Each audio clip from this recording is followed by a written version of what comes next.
Years ago when I was working in the rehab, there was a guy in there who, he had been sober for a short amount of time. I mean, it was in days, it wasn't really in weeks.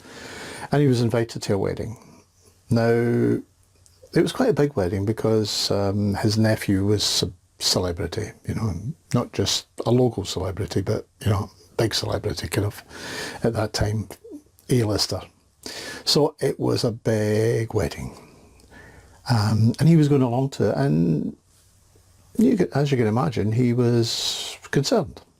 He was concerned that he was going to end up drinking because, you know, as he knew, everybody drank and everybody would be drinking at this wedding, and how was it going to, you know, he was going to end up drinking. So he was a bit frightened of it.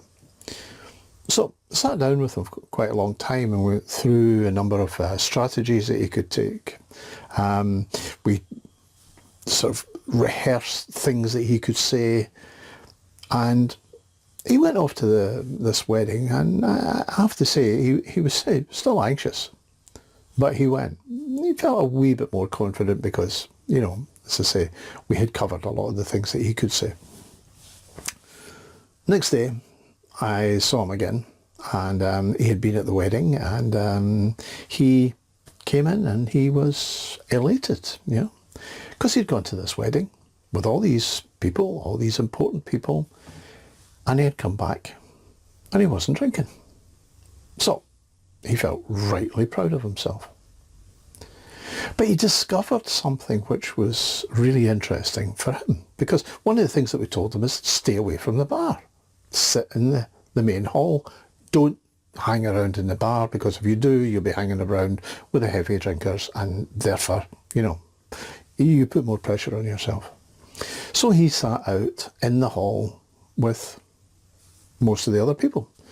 And he said it was amazing, because what he discovered was the majority of people weren't drinking much. And a lot of them weren't drinking at all. They were drinking orange juice, Coca-Cola, things like that. They weren't drinking. And he couldn't believe this, because he had always sat in the bar surrounded by drinkers. And of course what he thought was, well, everybody I can see is drinking, therefore everybody is drinking.